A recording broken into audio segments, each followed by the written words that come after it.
어서 오세요. 이곳은 마음의 짐을 조금이나마 내려놓고 가실 수 있는 그런 공간이 되길 바랍니다. 요즘 저는 손주들과 함께 여행을 다녀오느라 정신없는 나날을 보냈습니다. 아이들이 알아서 일정도 짜주고 차도 태워주고 숙소 예약도 다 해주더라고요. 그럴 때마다 속으로 참 잘 자랐구나 싶어 뿌듯하기도 하고 그래도 아직 내 자식이구나 싶어 마음 한편이 따뜻해졌습니다. 그런데 얼마 전 오래된 친구와의 대화 중에 참 낯선 마음을 마주하게 됐습니다. 우리는 40년 가까이 알고 지낸 사이였고 예전엔 자주 만나서 사소한 이야기에도 웃고 울던 그런 친구였습니다. 그런데 그날 친구가 툭 던지듯 말했습니다. 너네 애들은 그렇게밖에 안 해줘? 그럼 뭐하러 그 고생을 했어? 처음엔 그냥 웃어 넘겼습니다. 그 사람 특유의 말투겠거니 농담처럼 던진 말일 수도 있겠거니 싶었죠. 하지만 그 말은 그날로 끝나지 않았습니다.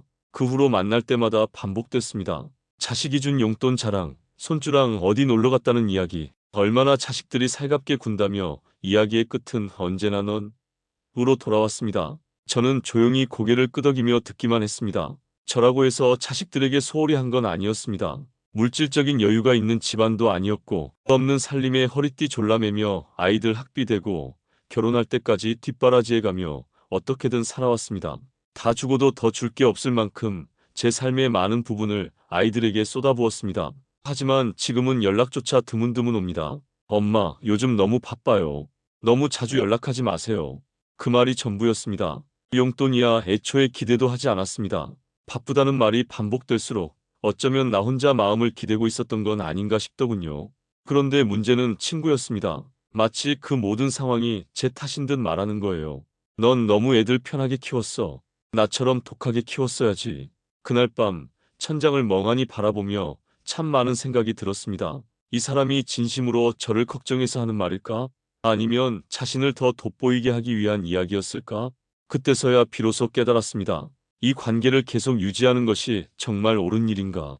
그 사람과 나눈 시간이 아깝지 않다면 거짓말이겠지만 지금 이 순간에도 저는 그 사람 앞에서 작아지고 있었습니다. 위로를 받기 위해 나눈 이야기들이 오히려 저를 더 외롭게 만들고 있었습니다. 그날 이후 저는 결심했습니다. 나를 불편하게 만들고 자꾸 내 마음을 갉아먹는 관계에서 벗어나기로 말입니다. 하지만 쉽게 끝낼 수 있는 일은 아니었습니다. 아무리 상처받아도 오랜 세월 함께한 사람이기에 미련이 남았고 어느 날 갑자기 또 전화가 걸려왔습니다. 나 요즘 좀 힘든데 혹시 돈 좀 빌려줄 수 있어? 그 순간 심장이 철렁 내려앉았습니다.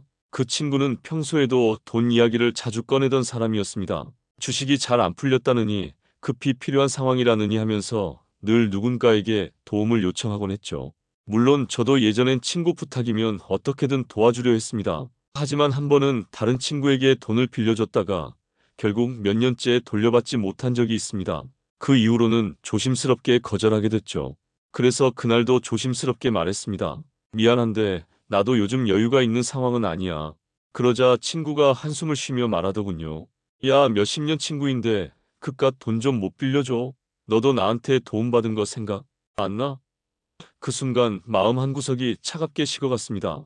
그 사람은 저를 정말 친구로 여겼던 걸까요? 아니면 그냥 필요할 때 연락하는 사람으로 생각했던 걸까요?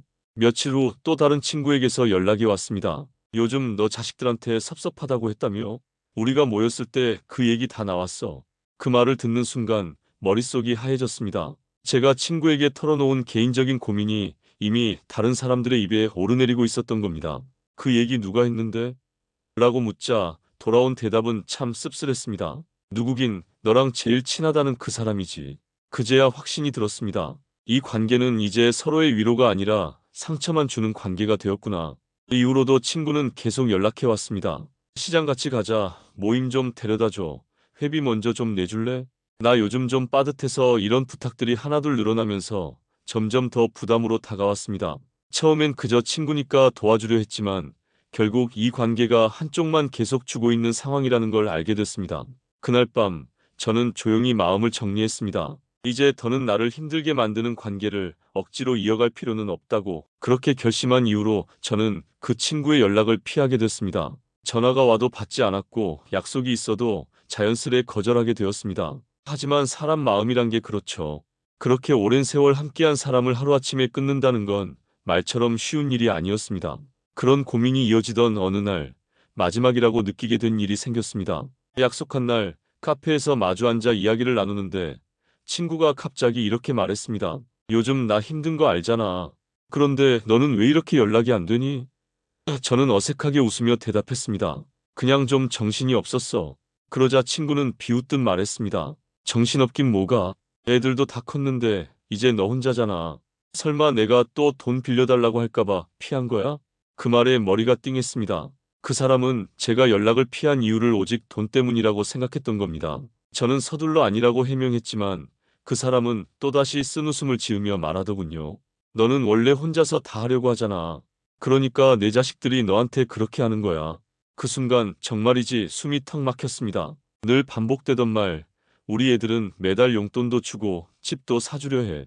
근데 넌 애들이 그렇게밖에 안 해? 예전엔 그냥 한 귀로 듣고 한 귀로 흘렸습니다. 하지만 그날은 달랐습니다. 제 온 삶을 부정당한 듯한 기분이 들었고 마음속 깊은 곳까지 상처가 번져갔습니다. 저는 자식에게 헌신하며 살아왔습니다. 평범한 삶 속에서도 늘 아이들 먼저 생각했고 내 행복은 뒷전이었습니다. 그렇게 살아온 시간이 누군가의 비교 속에서 하찮게 느껴질 때 사람 마음은 무너지기 마련이죠. 그제야 확실히 알게 됐습니다. 그 사람은 제 친구가 아니었습니다. 제 삶을 존중해주는 사람도 진심으로 응원해주는 사람도 아니었습니다. 그래서 저는 더 이상 그 사람의 곁에 있지 않기로 했습니다. 그 결심이 제 삶을 다시 쓰게 만들었습니다. 그리고 오늘 이 이야기를 여러분과 나누는 이유는 누군가에게 이 말이 작은 용기가 되기를 바라기 때문입니다. 이제 정말 이 관계를 정리해야겠다는 결심이 들었습니다. 마음 한켠에서는 오래된 인연이라 섣불리 끊기 어려웠지만 더는 제 자신을 속이고 끌려가고 싶지 않았습니다. 그런데요, 정작 그렇게 마음을 정한 순간에도 친구는 계속해서 제 선을 넘고 있었습니다. 근데 너 요즘 진짜 많이 달라졌어. 예전엔 내가 무슨 얘기를 해도 다 들어줬잖아. 근데 요즘은 좀 나랑 거리를 두는 것 같더라. 설마 그때 내가 돈 좀 빌려달라고 한 게 그렇게 불쾌했던 거야? 그 말을 듣는 순간 저는 뭐라고 대답해야 할지 머릿속이 하얘졌습니다. 이 친구는 끝까지 제 입장이나 감정을 이해하려 들지 않는구나. 그런 생각이 들면서 안타까움을 넘어 허탈함이 밀려왔습니다. 억지로 미소를 지으며 저는 조심스럽게 대답했습니다. 아니야. 요즘 생각할 일이 좀 많아서 그래. 그랬더니 친구는 마치 다 알고 있다는 듯이 가볍게 웃으며 이렇게 말하더군요. 야, 너 그러다 진짜 늙어서 혼자 외롭게 산다. 아무리 그래도 돈 좀 빌려달랬다고 친구를 끊는 건 너무 심하지 않냐? 속이 너무 좁은 거 아니야? 그 순간 제 안에 남아있던 마지막 정이 딱 하고 끊어지는 느낌이었습니다. 이런 말까지 들어야 하나 싶고 이제는 이 관계를 지키는 게 제게 더 이상 의미가 없다는 걸 확실히 깨달았습니다. 그 자리에서 조용히 자리에서 일어났습니다. 그리고 마지막으로 친구에게 차분한 목소리로 말했습니다. 친구는 필요하지. 하지만 너 같은 친구라면 이제 내 옆에 없어도 될 것 같아. 그 말과 함께 저는 40년을 함께한 친구와의 인연을 조용히 그리고 단호하게 끝냈습니다. 그런데 이상하게도 마음이 가볍지만은 않았습니다. 이렇게 정리하고 나면 한결 속이 후련해질 줄 알았는데 막상 집으로 돌아와 혼자 앉아 있으니 마음 한구석이 서늘했습니다. 그 친구 하나 끊었다고 제 주변이 텅 빈 것도 아니고 여전히 안부를 물어오는 사람들도 있었고 이웃들과도 인사를 나누며 살 수 있었습니다.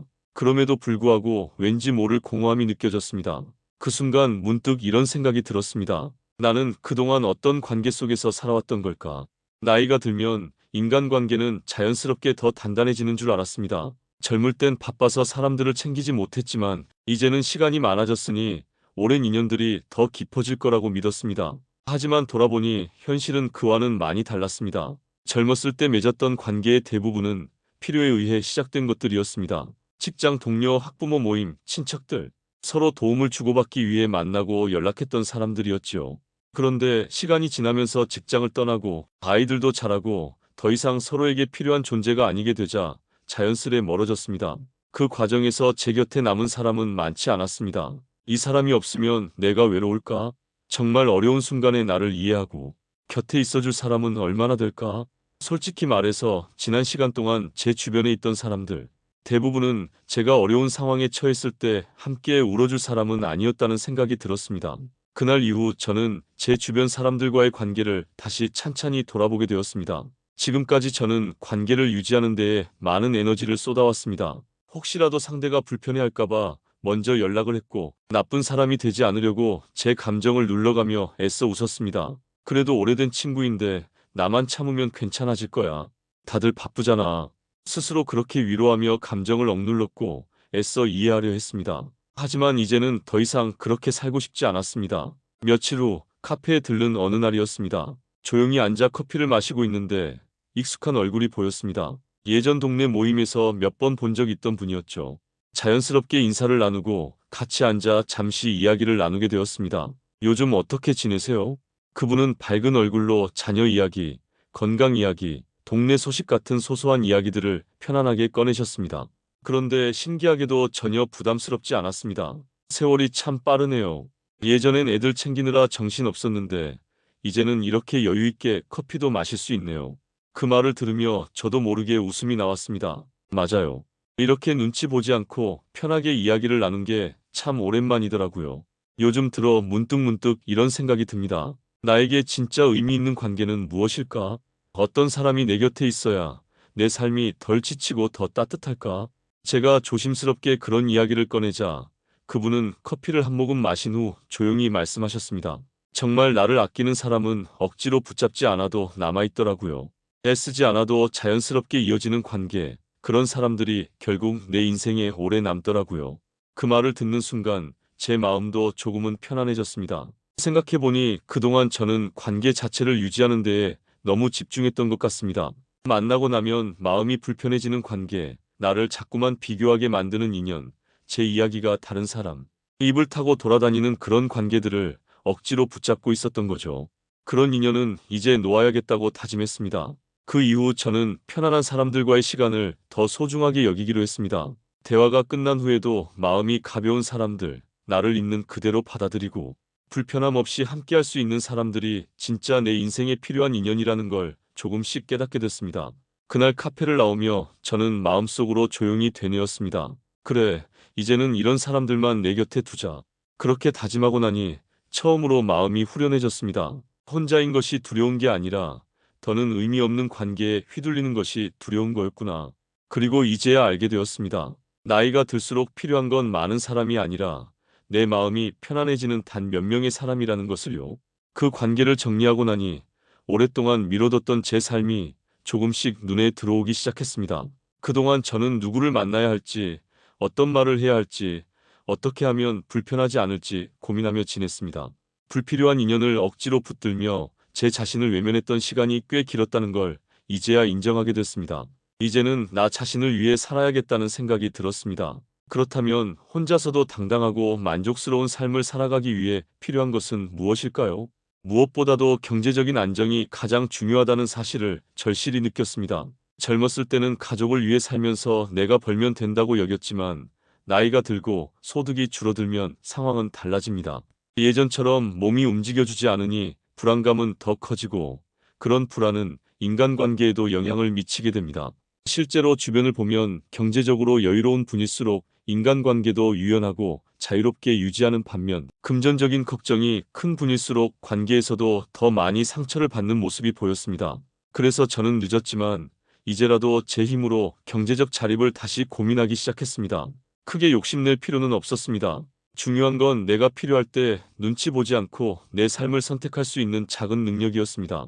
그 첫걸음으로는 지출 관리를 시작했습니다. 생활비를 꼼꼼히 정리하고 한 달간 빠져나가는 돈이 어디로 가는지를 전부 체크해보니 생각보다 불필요한 소비가 많았습니다. 자동이체로 나가는 정기 구독 서비스, 별 생각 없이 들고 있던 보험료 하지도 않으면서 유지 중이던 비싼 강습비, 혹시 몰라 사뒀던 생활용품들, 그런 것들을 하나하나 정리해 나가자 고정 지출이 확연히 줄었습니다. 조금씩 줄여나간 그 변화가 결국은 제 삶을 조금씩 가볍게 만들어 주었습니다. 사소해 보이지만 실제로는 꽤 큰 영향을 미치는 것이 바로 정기 결제와 보험 같은 항목이었습니다. 한때는 혹시 몰라서 혹은 남들이 다 한다니까 덜컥 가입해 두었던 보험들이 시간이 지나면서는 오히려 부담이 되기 시작했습니다.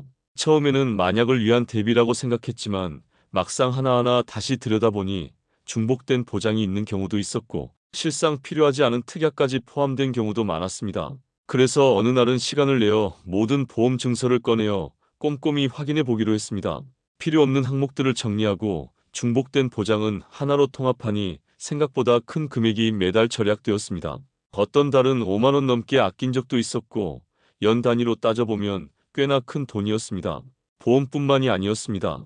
예전에는 매달 자동으로 빠져나가던 영상 스트리밍, 음악 앱, 전자책 구독 등 다양한 정기 결제 서비스들도 하나하나 다시 살펴봤습니다.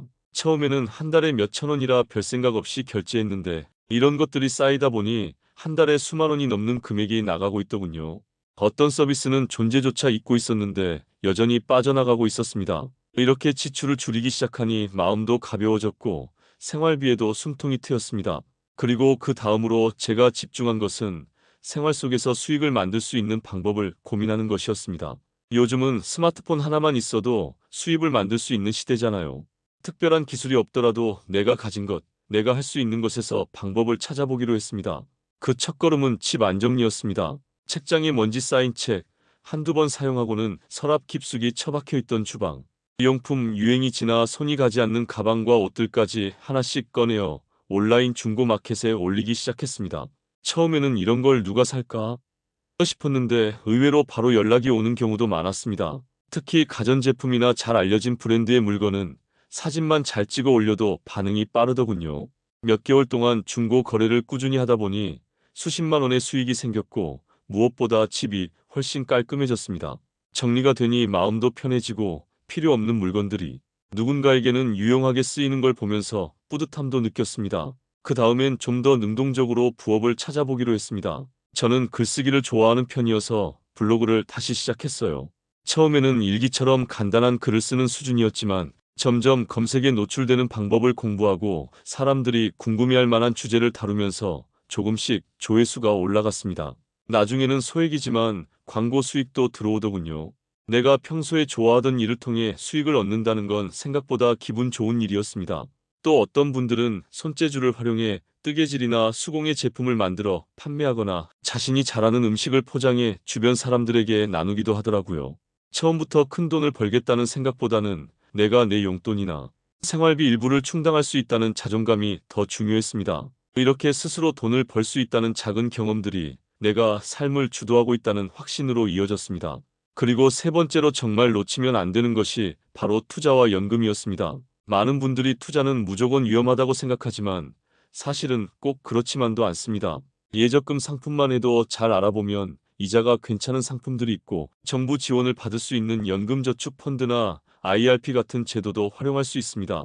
저는 먼저 국민연금 예상 수령액을 확인해 보았습니다. 그리고 지금의 저축 상태와 비교해 봤어요. 그러고 나니 어떤 부분이 부족한지 감이 잡히더군요. 추가적으로 개인연금을 넣어 보완할 수 있었고 퇴직연금이 묶여있는 분들은 그 운용 방식도 다시 검토해 보는 것이 좋습니다. 중요한 건 이 모든 것을 한번 하고 끝내지 않는다는 점입니다. 연금은 매년 내 상황에 따라 점검하고 조정해야 하거든요. 경제적인 준비는 단순히 돈을 모으는 것을 넘어 내 삶을 계획하고 점검하는 감각을 길러주는 과정이기도 했습니다. 이제는 더 이상 자식에게 기대는 삶을 꿈꾸지 않습니다. 저도 제 몫을 스스로 책임지고 가능한 한 의존하지 않는 방향으로 살고 싶었습니다. 작더라도 안정적인 수익을 만들고 불필요한 지출을 줄이며 지금의 상황에서 가장 실현 가능한 방식으로 노후를 준비하는 일. 그것이 제가 찾은 현실적인 해답이었습니다. 그런데 아무리 경제적으로 자립한다고 해도 건강이 뒷받침되지 않으면 그 모든 것이 무용지물이 됩니다. 그래서 저는 건강에 대한 관심도 더 이상 미루지 않기로 했습니다. 특히 운동을 일상으로 들여오는 것이 가장 중요한 시작이었어요. 거창한 운동이 아니라 하루에 30분만이라도 걷기부터 시작했습니다. 혼자서는 자주 작심삼일이 되다 보니 근처에 있는 공원 산책 모임에 참여하기로 했습니다. 누군가와 함께 걷다 보니 꾸준히 하게 되었고 운동뿐만 아니라 자연스럽게 대화도 나누며 새로운 인연도 생겼습니다. 함께 웃고 걸으면서 건강이라는 주제를 나눌 수 있다는 것 자체가 저에게는 큰 동기부여가 되었어요. 식단도 바꾸기 시작했습니다. 과거에는 바쁜 일상에 끼니를 대충 때우는 날도 많았지만 이제는 하루 세 끼를 정성 들여 챙깁니다. 특히 기름진 음식이나 단맛이 강한 간식을 줄이고 대신 제철 채소와 과일, 견과류를 챙기기 시작했어요. 이렇게 식단을 조금만 조절해도 소화가 훨씬 편안해지고 몸도 가벼워지는 걸 실감할 수 있었습니다. 그리고 정기적인 건강검진을 놓치지 않으려고 노력 중입니다. 몸에 이상이 생긴 후 병원에 가기보다는 그 전에 미리 검진을 통해 위험 신호를 감지하는 게 더 중요하다는 것을 이제는 잘 압니다. 특히 고혈압, 당뇨, 고지혈증 같은 질환은 조기에 발견하면 관리가 가능하니까요. 매년 건강검진을 받으며 수치를 체크하고 의사와 상담하며 생활 습관을 조절하는 것이 일상이 되었습니다. 결국 삶이란 경제적인 여유와 건강한 몸만으로는 완성되지 않는다는 사실도 알게 되었습니다. 아무리 돈이 있고 건강해도 마음이 공허하고 외롭다면 삶의 질은 떨어질 수밖에 없습니다. 그래서 저는 마지막으로 제 마음을 채워줄 무언가를 찾기 시작했습니다. 그게 바로 취미였습니다. 예전에는 일이 바빠 취미를 가질 시간조차 없었지만 지금은 나 자신을 위한 시간을 갖는 것이 오히려 더 중요한 때가 되었습니다. 그래서 저는 오랫동안 마음속에 담아두었던 캘리그라피를 배우기 시작했습니다. 처음에는 손이 굳어 어색했지만 글씨가 점점 내 손끝에서 살아나는 걸 보면서 성취감을 느꼈고 나 자신과 더 가까워지는 시간을 보낼 수 있었습니다. 취미를 통해 자연스럽게 새로운 사람들과도 만나게 되었고 소소한 대화 속에서 외로움이 사라졌습니다. 어떤 분은 사진을 찍으며 매일의 순간을 기록하고 어떤 분은 텃밭을 가꾸며 자연과 교감하더군요. 또 어떤 분은 작은 봉사활동을 통해 새로운 인간관계를 이어가고 있었습니다. 그들을 보면서 배웠습니다. 나이가 들어도 배울 수 있고 시작할 수 있고 또 누군가와 연결될 수 있다는 사실을요. 결국 나이와 상관없이 삶을 다시 설계할 수 있다는 걸 알게 되었습니다. 그리고 가장 중요한 건 그 모든 시도를 통해 혼자서도 당당하게 살아갈 수 있다는 자신감을 얻었다는 점입니다. 누구의 기준에도 맞출 필요 없이 오로지 나답게. 이제 저는 불필요한 관계에 집착하지 않고 제 삶을 온전히 살아가고 있습니다. 나이가 들수록 외로워지는 게 아니라 오히려 자유로워질 수 있다는 것을 저는 지금 경험하고 있습니다. 여러분도 한 번쯤 생각해 보셨을 겁니다. 이제는 남을 위한 삶이 아니라 나 자신을 위한 삶으로 방향을 바꿔야 할 때가 왔다고요. 경제적인 자립, 건강한 몸, 그리고 내 마음을 채울 수 있는 작은 즐거움. 이 세 가지가 균형을 이룰 때 혼자서도 충분히 행복할 수 있습니다. 오늘부터 그 첫걸음을 시작해 보시길 바랍니다. 그리고 여러분의 이야기를 나눠주세요. 지금 이 글을 읽고 있는 누군가에게 여러분의 경험이 위로와 용기가 될 수 있을지도 모릅니다.